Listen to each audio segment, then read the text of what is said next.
नमस्कार दोस्तों, नवदुर्गा उत्सव को नवरात्रि क्यों कहते हैं, नव दिन क्यों नहीं कहते हैं। हिंदुओं के बहुत से ऐसे पर्व हैं जिनमें रात्रि शब्द जुड़ा हुआ है, जैसे शिवरात्रि और नवरात्रि। साल में 4 नवरात्रि होती हैं। 4 में 2 गुप्त नवरात्रि और 2 सामान्य होती हैं। सामान्य में पहली नवरात्रि चैत्र माह में आती है, जबकि दूसरी आश्विन माह में आती है। चैत्र माह की नवरात्रि का बड़ी नवरात्रि और आश्विन माह की नवरात्रि की छोटी या शारदीय नवरात्रि कहते हैं। आषाढ़ और माघ मास में गुप्त नवरात्रि आती है। गुप्त नवरात्रि तांत्रिक साधनाओं के लिए होती है, जबकि सामान्य नवरात्रि शक्ति की साधना के लिए। नवरात्रि में 9 रात्र शब्द से 9 अहोरात्रों विशेष रात्रियां का बोध होता है। रात्रि शब्द सिद्धि का प्रतीक माना जाता है। भारत के प्राचीन ऋषि मुनियों ने रात्रि को दिन की अपेक्षा अधिक महत्व दिया है। यही कारण है कि दीपावली, होलिका, शिवरात्रि और नवरात्र आदि उत्सवों को रात में ही मनाने की परंपरा है। यदि रात्रि का कोई विशेष रहस्य न होता तो ऐसे उत्सवों को रात्रि न कहकर दिन ही कहा जाता, जैसे नव दिन या शिव दिन, परंतु हम ऐसा नहीं कहते हैं। शैव और शक्ति से जुड़े धर्म में रात्रि का महत्व है, तो वैष्णव धर्म में दिन का। इसीलिए इन रात्रियों में सिद्धि और साधना की जाती है। इन रात्रियों में किए गए शुभ संकल्प सिद्ध होते हैं। यह नवरात्रियां साधना, ध्यान, व्रत, संयम, नियम, यज्ञ, तंत्र, त्राटक, योग आदि के लिए महत्वपूर्ण होती है। कुछ साधक इन रात्रियों में पूरी रात पद्यासन या सिद्धासन में बैठकर आंतरिक त्राटक या बीज मंत्रों के जाप द्वारा विशेष सिद्धियां प्राप्त करने का प्रयास करते हैं, क्योंकि इन दिनों प्रकृति नई होना प्रारंभ करती है। इसलिए इन रात्रियों में नव अर्थात नया शब्द जुड़ा हुआ है। वर्ष में 4 बार प्रकृति अपना स्वरूप बदलकर खुद को नया करती है। बदलाव का यह समय महत्वपूर्ण होता है।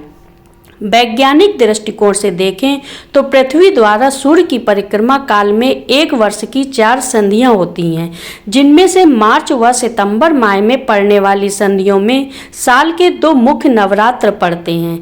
इस समय रोगाणु आक्रमण की सर्वाधिक संभावना होती है। ऋतुओं की संधियों में अक्सर शारीरिक बीमारियां बढ़ती हैं। ऐसे में नवरात्रि के नियमों का पालन करके इससे बचा भी जा सकता है।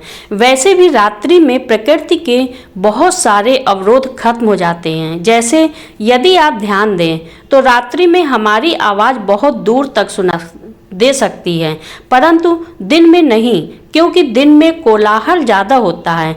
दिन के कोलाहल के अलावा एक तथ्य यह भी है कि दिन में सूर्य की किरणें आवाज़ की तरंगों और रेडियो तरंगों को आगे बढ़ने से रोक देती है। रेडियो इस बात का उदाहरण है कि रात्रि में उनकी फ्रीक्वेंसी क्लियर होती है। ऐसे में ये नवरात्रियां तो और भी महत्वपूर्ण हो जाती हैं, क्योंकि इस समय हम ईश्वर माध्यम से बहुत आसानी से जुड़कर सिद्धियां प्राप्त कर सकते हैं। हमारे ऋषि मुनि आज से कितने ही हजारों लाखों वर्ष पूर्व ही प्रकृति के इन वैज्ञानिक रहस्यों को जान चुके थे।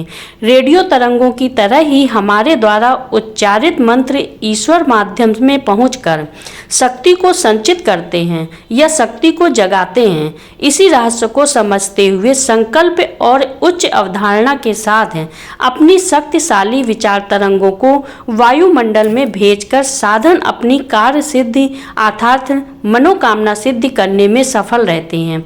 गीता में कहा गया है कि यह ब्रह्मांड उल्टे वृक्ष की भांति है, अर्थात इसकी जड़ें ऊपर हैं। यदि कुछ मांगना हो तो ऊपर से मांगो, परंतु वहां तक हमारी आवाज़ को पहुंचने के लिए दिन में यह संभव नहीं होता है, यह रात्रि में ही संभव होता है।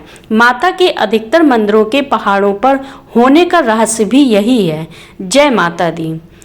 वीडियो में जानकारी आपको अच्छी लगी हो तो कमेंट में दुर्गा माँ अवश्य लिखें और चैनल को लाइक करें, सब्सक्राइब करें और ज़्यादा से ज़्यादा लोगों के साथ शेयर करें।